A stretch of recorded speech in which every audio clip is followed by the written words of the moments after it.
You know, niggas gotta get their priorities together. Got their mind on the wrong things, spending their money in the wrong way. Trapaholics, real trap shit. Say you need that car with the rims and a charm, just like Jim. It's more than life. Yeah. I'm telling you. Talk to him. Say you need that LV bag with the belt and the hat. That's all you got though. It's more than life. Yeah. Talk to him. Real. Say you wanna turn up at the club, like some bottles, impress them girls. It's more than life. Fucking everybody. Yeah. Good evening, everyone, and welcome to Saints and Appetizers podcast. And who dat? And we are back. We are already back here, and this is some main course. Is what this is. This is the main course for the Saints Sunday matchup, September 15th at noon Central Time, 1 Eastern Time, and this is at AT&T Stadium in Texas. With this, with this game, we just have to go over a longer injury report. We already had predicted that and stated that when going over Carolina's injury report last week, that injury report for that game, for the Carolina game, was probably going to be the shortest and the healthiest the Saints were going to be all year. And I mean, I should have found somewhere to put in a bet for that, because man, their injury report doubled in size, and then like always, their opponent has half as many, if any, injuries at all. But let's get into the injury report real quick. It's pretty long, and then we'll go over MVPs, hot takes, and game score, my game prediction. But anyways, let's get right into this. So can I get a menu? And so the Saints, we already kind of knew that they were going to have some more injuries kind of going into this week, because we lost some players during the game against the Carolina Panthers. A game can be so great and so enjoyable, but it always, with the Saints, it seems there's always some kind of bummer due to like an injury or just something at the end of the game. Maybe they give up a long touchdown at the end of the game, or have like a turnover or something that just kind of leaves kind of a sour taste in your mouth. And that's definitely what we dealt with after this game against Carolina, is that you had 3 or 4 starters go out during the game. So it was definitely a question mark on it, if those players were going to be ready next week and against the Cowboys at Dallas in Texas. But let's go over here, because even with some of the questionables that are listed, I guess all these players like Marshawn Lattimore and Talisi Fuaga, they all traveled. They made the trip to Dallas. So maybe their game time decisions. We definitely got to hold hope out that we at least get, out of all the injuries, it would be probably the best off if they got Lucas Patrick and Talisi Fuaga back, because that's what we've been celebrating, is how great their offensive line looked against Carolina, and it's half of it that we were concerned about is injured now, which we were just celebrating previously. But let's get into this injury report. So first one on the list, and this is hopefully one that's not too much of a concern here. This is defensive tackle Brian Breesy, and this is just an illness that he's dealing with. So hopefully it's something he can get over within the next day and a half and is ready to play. But yeah, he practiced Wednesday and Thursday, but then didn't practice with the illness on Friday. So that was just something that kind of just came up. And then Isaiah Foskey, defensive end Isaiah Foskey, kind of similar story, but it's not an illness or anything. It's just back tightness. We've been having some issues with back tightness already. It's just different things here. But yeah, he practiced Wednesday and Thursday, but didn't practice Friday, and then is listed as questionable. And I guess all these guys are considered kind of game time decisions. And then we had linebacker DeMarco Jackson, still dealing with that calf injury. Didn't practice all week and is out. So that's no surprise. And then we have cornerback Marshawn Lattimore, hamstring after the game. He said it was fine. Uh, After the game, Dennis Allen said didn't think it was anything too serious. And then hamstring, Marshawn Lattimore didn't practice all week and is listed as questionable. I guess he traveled with the team, so he's a game time decision. But I would be seriously surprised if Marshawn Lattimore plays. That's just who he is now. He's just injury prone, and he doesn't have the same fire and desire to play through any type of injuries, whether it's minor or serious. If he gets a little nicked up, he's not going to play at 80%, even 99.9%. Like he's got to him, Marshawn Lattimore, I guess now he's made enough money to where he feels he's got to be 100%, 100 percentile before he's going to play. So that's not much of a surprise. Like the complete opposite of motivation and desire in players is safety. So we have safety Tyrann Matthew on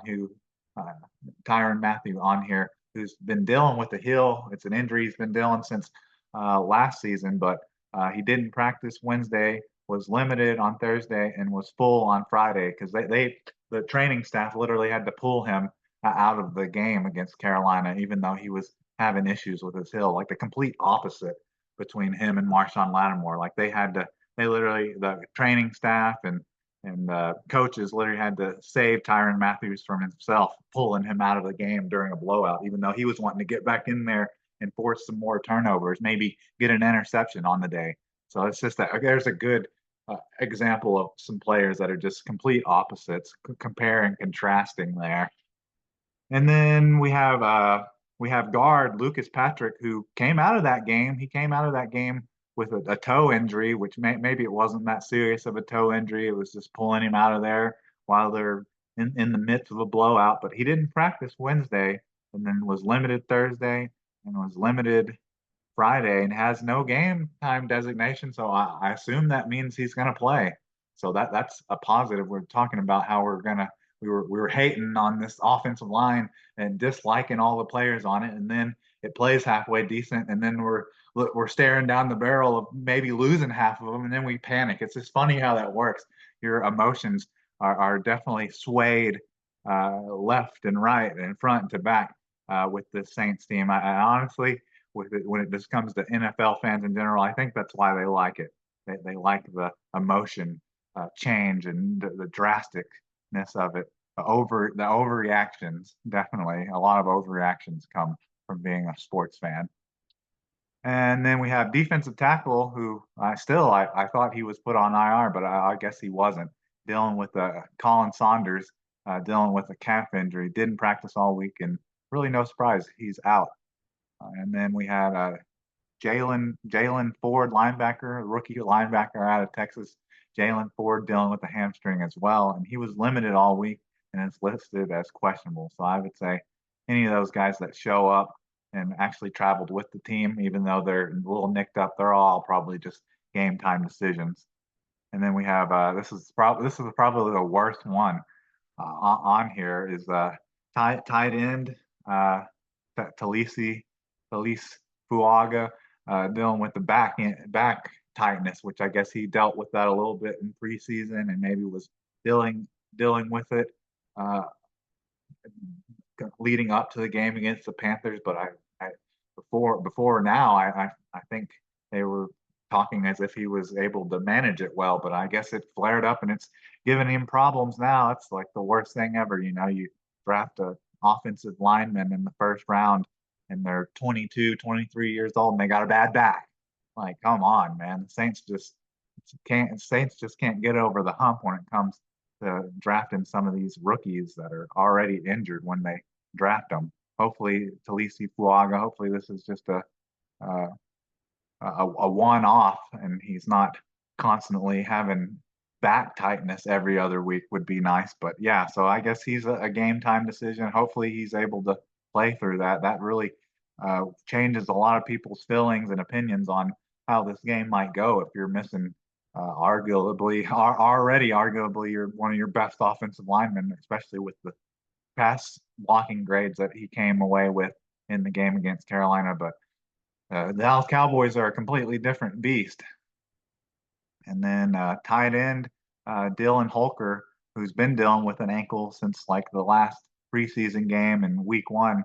He was limited Wednesday and then was full all week, and he should play. Then if he's active, he should play. And then Foster Monroe, tight end, had that weird injury where he got hit hard on the sidelines and rolled around a little bit on the ground afterwards and got up looking swinging his arms and looking kind of dazed afterwards. So I guess that was a concussion that he's dealing with. But it's hard to say. Like, was it a bad concussion? Are there people on social media screaming that he needs to retire now? Kind of like Tua, like we're hearing about Tua now for like the second or third time. But yeah, so he was limited Wednesday and then was full on Thursday and Friday, and I guess no game status designation or nothing. So I guess he should play. That's a positive. You're looking a little bit stronger and having a little bit better depth at tight end now that you're getting Dallin Holker back.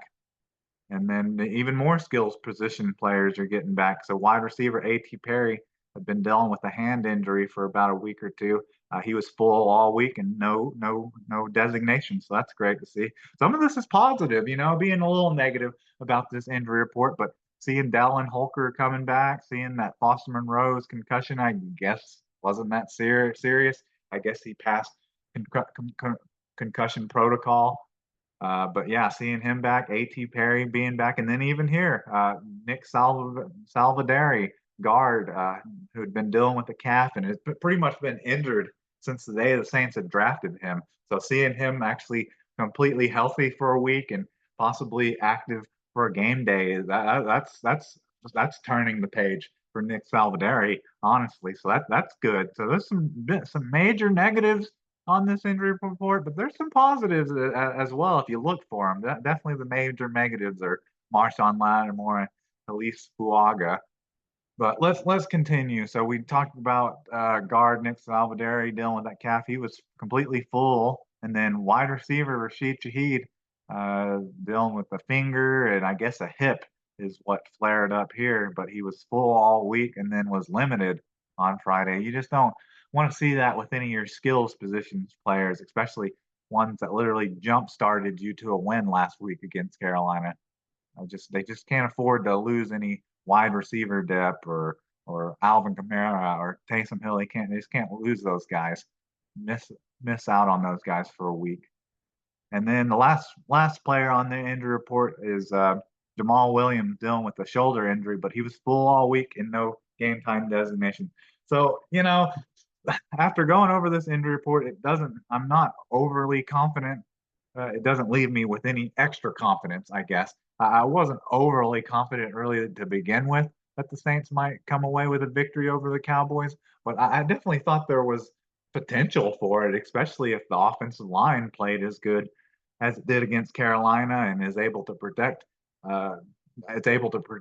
Derek Carr as good as they did against Carolina. But it's hard to believe when you're a little beat up on the offensive line and there's just some question marks. And then even when healthy, he's one of your best defensive players and the guy that would maybe most likely be covering Dallas's best offensive player in CeeDee Lamb, and then losing out on him, and then with already going over the offensive line, you know that they have players.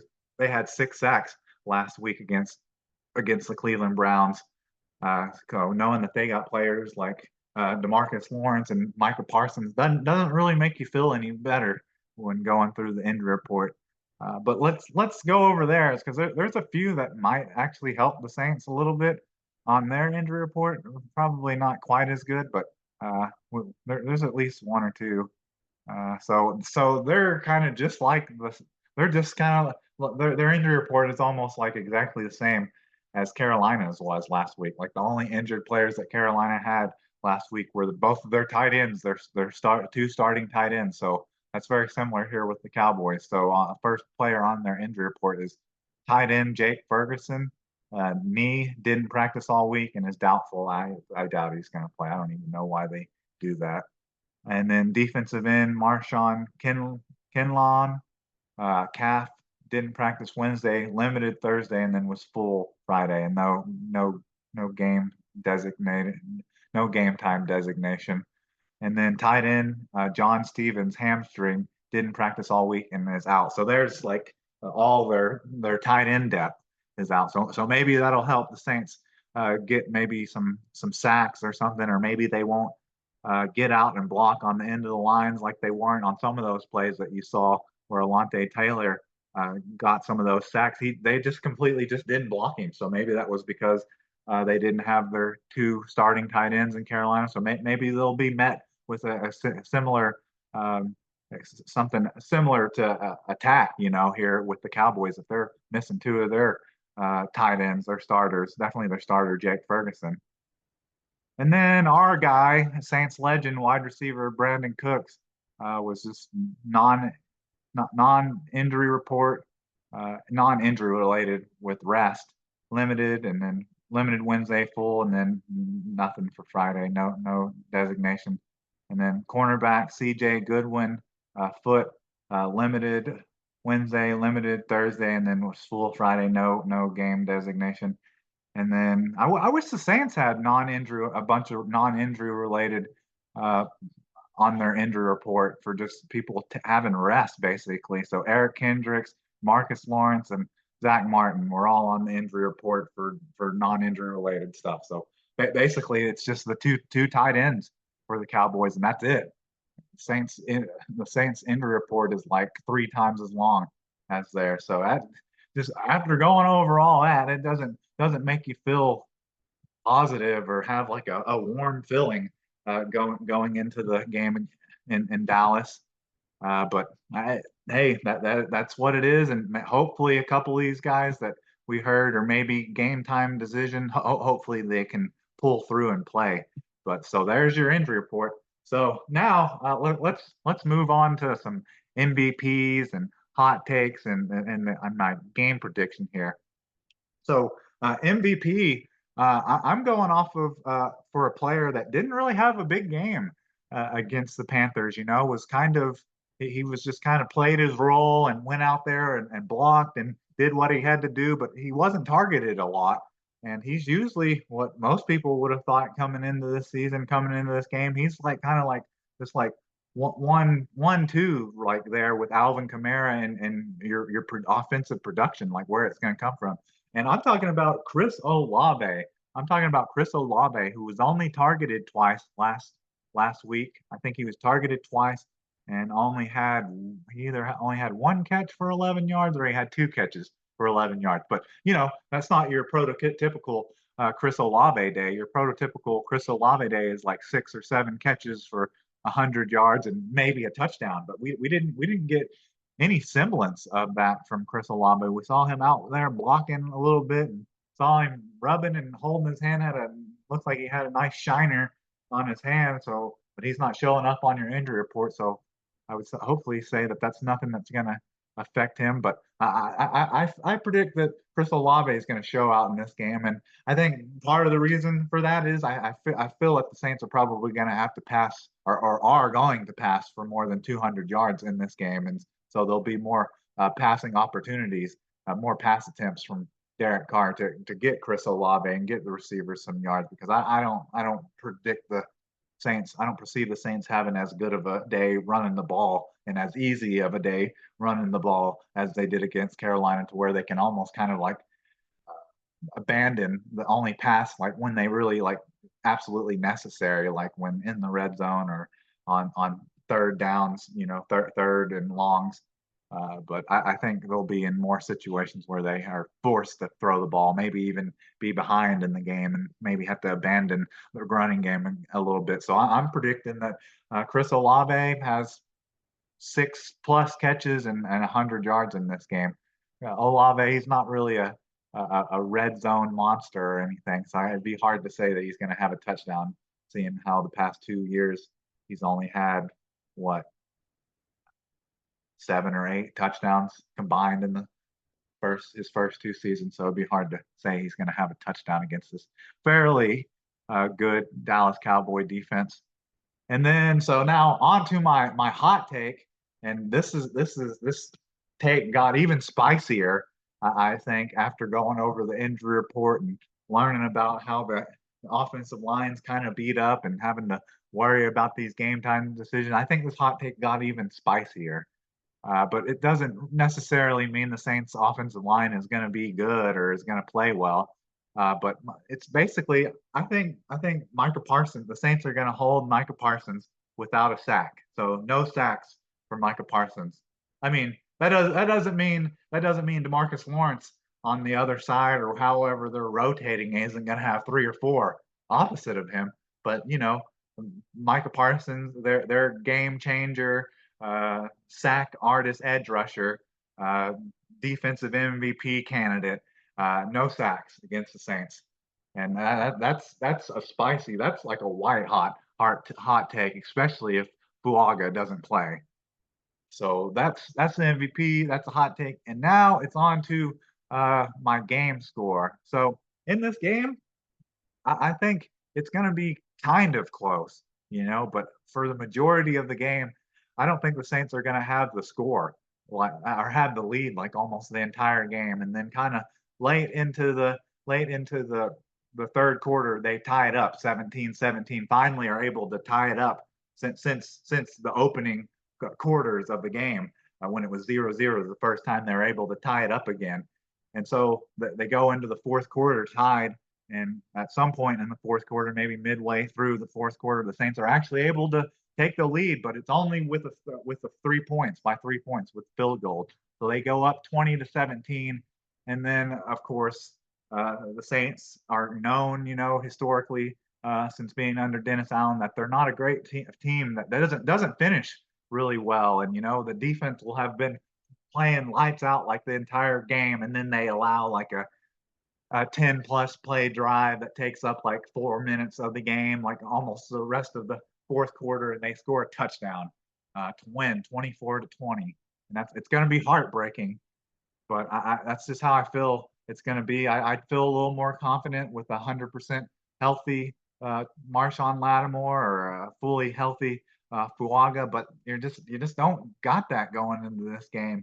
Hopefully the Saints can take it. Pass rush can take advantage a little bit of them not having their two blocking tight ends, kind of like they did against Carolina. Hopefully it's the same. Hopefully we get hopefully we get 3 sacks out of Volante Taylor, but I don't think I'd bet on it. But I'm still here for it. I mean, if the Saints win this game, the whole perspective of them is going to completely change. I know they have the whole 24-hour rule with winning games, and then you got to move on to the next team. But with how the game win against Carolina, it's hard to want to move on to the next game and not celebrate this game, especially when all that may come toppling down if they don't beat the Cowboys. But what we've been like the enjoyment and the celebration that we've been dealing with right now since the Saints beat the Carolina Panthers, if they're able to beat the Cowboys, that's going to increase by tenfold, and maybe even people in the